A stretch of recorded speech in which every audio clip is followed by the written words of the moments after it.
ہمارے ہاں عموماً سب کانٹیننٹ کے معاشرے میں نماز مغرب کے بعد گھر میں جھاڑو دینے، ناخن کاٹنے، گھر کی چھت پر جانے کو نہ صرف معیوب سمجھا جاتا ہے بلکہ اسے دین اسلام کی روشنی میں منع بھی بتایا جاتا ہے۔ کیا واقعی اسلام میں ان اوقات میں کام کاج کرنا منع ہے؟ اگر ہاں تو پلیز اس کی حکمت بھی بتا دیں۔ پہلے تو کیٹاگوریکلی سن لیں کہ یہ ساری کی ساری ہندوانہ توہمات ہیں جو ہمارے معاشرے میں آ گئی ہیں۔ ایک چیز ضرور ہے، صحیح بخاری اور مسلم کی متفق علیہ حدیث ہے، نبی صلی اللہ علیہ وآلہ وسلم نے فرمایا کہ جب مغرب کا وقت ہو جائے تو اپنے بچوں کو باہر نہ نکالو، اس وقت شیاطین نکلتے ہیں اور وہ بچوں کو اچک لیتے ہیں۔ اور بخاری اور مسلم میں حدیث ہے کہ مغرب کے بعد اپنے گھروں کے دروازے کو بند کر دو اور بسم اللہ پڑھ کے بند کرو تو شیطان بھی نہیں کھول پائے گا، ورنہ تو یہ جو لوگ کہتے ہیں نا ہم جنات سے اتنا کام لیتے ہیں تو کوئی بینک سے پیسے چوری کروا کے بتائیں، دنیا کا نظام نہیں چل سکتا۔ اللہ تعالیٰ نے یہ جو ہرڈل ہے وہ سب کے لیے رکھی ہوئی ہے۔ بخاری مسلم میں الفاظ ہیں، اپنے برتنوں کو ڈھانپ دو، خالی برتنوں کو الٹا کر دو اگر ڈھانپ نہیں سکتے، اور اگر بھرے ہوئے برتن ہیں اس کو ڈھانپنے کے لیے کوئی چیز نہ ملے تو بخاری مسلم کے الفاظ ہیں کوئی ایک تنکا ہی اس کے اوپر رکھ دو۔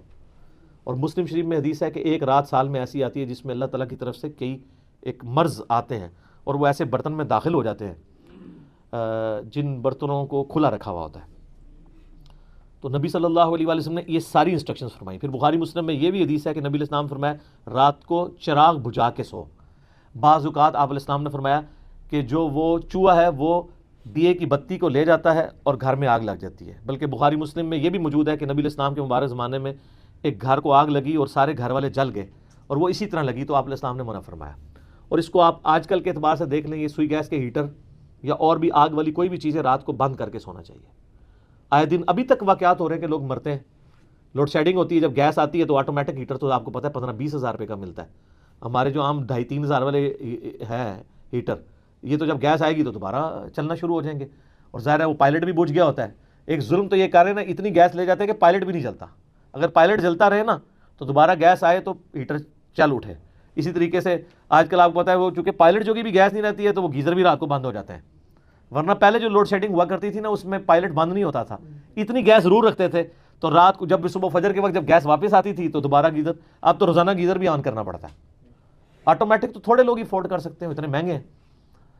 تو یہ چیزیں ضرور ہیں۔ باقی یہ توہمات ہیں کہ جی گھر کی منڈیر پہ کوا بیٹھ جائے تو مہمان آ رہا ہے، کالی بلی راستہ کاٹ دے تو یہ کوئی نحوست ہے، شیشہ ٹوٹ جانے کو نحوست سمجھتے ہیں۔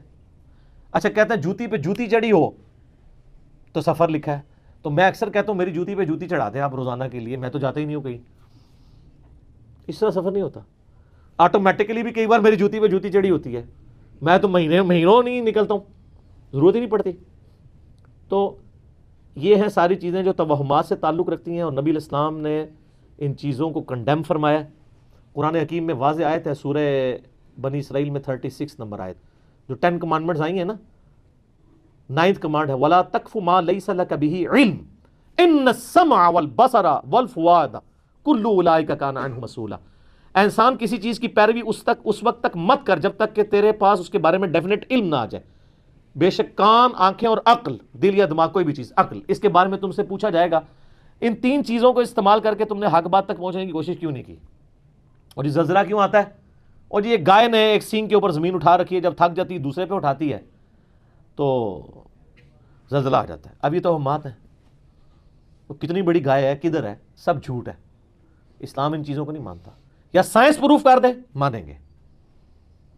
ایکوائرڈ نالج بھی ڈیفینٹ ہے، ریویلڈ نالج بھی ڈیفینٹ ہے، لیکن ایکوائرڈ نالج وہ جو یعنی سرٹیفائیڈ ہو تجربات سے۔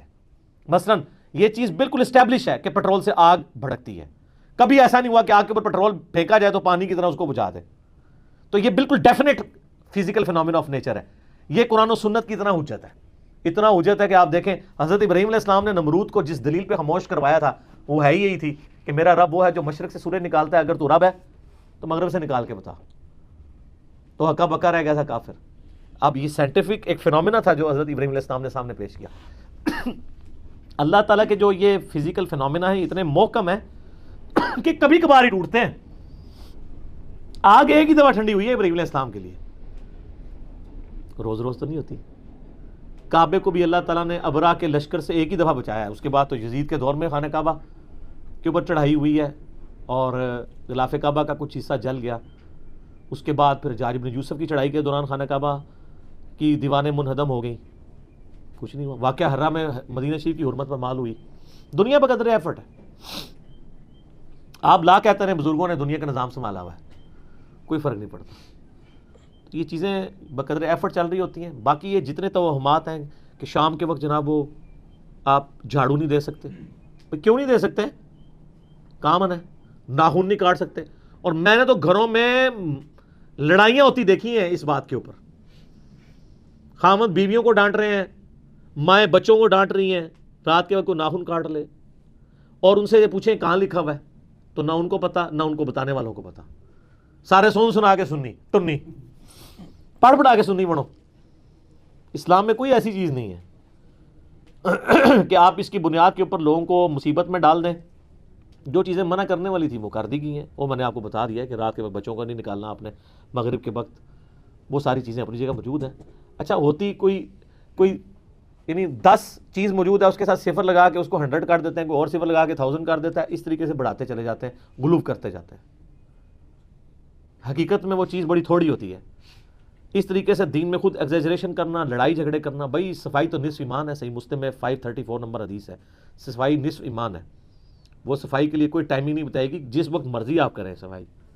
اچھا جن چیزوں میں ٹائمنگ بتائی تھی اس میں کوئی فالو نہیں کرتا. سورہ نور اٹھا کے دیکھیں, اللہ تعالیٰ نے 3 اوقات میں کسی کے گھر جانے سے منع فرمایا. ارلی ان دا مارننگ, دوپہر کے وقت, اور رات کے وقت. تو مجھے تو بڑا غصہ آتا ہے ایسے لوگوں پہ جو عشاء کے بعد جو ہے وہ مہمان بن کے تو منہ اٹھا کے آ جاتے ہیں. تو میں تو بالکل اسٹریٹ فارورڈ ہوں. میں دروازے پہ آ کہتا ہوں نہیں میرا ٹائم نہیں جی, انشاءاللہ پھر ملیں گے. اس کو لوگ بد اخلاقی سمجھتے ہیں, حالانکہ یہ عین اخلاق ہے, میرا حق ہے. مس بیل نے بار بار دینا ایک بہت ہے. مجھے ضرورت ہوگی میں دوبارہ کال کر لوں گا, اگر نہیں کرنی 50 کے بعد بھی نہیں کروں گا. آپ کو کسی نے حق نہیں دیا کہ آپ میری زندگی میں انٹرفیئر کریں. بخاری مسلم میں حدیث ہے, نبی علیہ السلام فرمایا اگر کوئی کسی کے گھر میں جھانک رہے نا اور وہ آگے سے نیزہ مار کے اس کی آنکھ بھی نکال دینا, اس پہ کوئی قتل نہیں ہے. آپ اسے بد اخلاقی سمجھیں گے کہ یار وہ جھانکنے سے کیا ہو گیا تھا, آنکھ نکال دی. بھائی اسلام تو یہی کہتا ہے, سختی ہے. خود نبی علیہ السلام نے ایک صحابی کو یہ کہہ دیا تھا کہ اگر میں جان رہا ہوتا تو میں تیرے ساتھ کر دیتا. حتیٰ کہ بخاری مسلم میں یہ بھی حدیث ہے کہ دروازہ کھٹکھٹاؤ, دستک دو, جواب آ جائے تو ٹھیک 3 دفعہ, ورنہ واپس چلے جاؤ. اس بات کا برا بھی نہ مانو. یہ کیوں ہے؟ کوئی اگلے کی مرضی نہیں ہے, نہیں ملنا چاہتا آپ سے, کیوں آپ اس کو مجبور کر رہے ہیں؟ تو یہ سب کی سب چیزیں ہمارے معاشرے میں توہمات چل رہی ہیں. انہی میں سے یہ بھی ہے. اسلام یا ایکوائرڈ نالج کو مانتا ہے یا ریویلڈ نالج کو. سر پھر گورے کو اسلام ہے نا. گورے کو آپ کہہ دینا کالی بلی آگے سے راستہ کاٹ دے تو نوست ہے, وہ مانے گا؟ ایمانداری سے مجھے بتائیں. نان سینس, کیا بات کر رہے ہو؟ نہیں مانے گا. آپ کے اعتقادات جو ہیں وہ گوروں سے بھی گئے گزرے ہیں. اور کر کے دیکھ لیں آپ, یہ جو آسٹریلیا کی ٹیم آپ کے ساتھ کر رہی ہے, ان کے آگے کہ کالی بلی پھینکے, پھر تو انہوں 3 سینچری مارے گا وار میں. کچھ بھی نہیں ہونا. دنیا بقدر ایفرٹ ہے. اس طرح سے کچھ بھی نہیں ہونا. ساری کی ساری چیزیں توہمات ہیں. ٹھیک ہو گئی.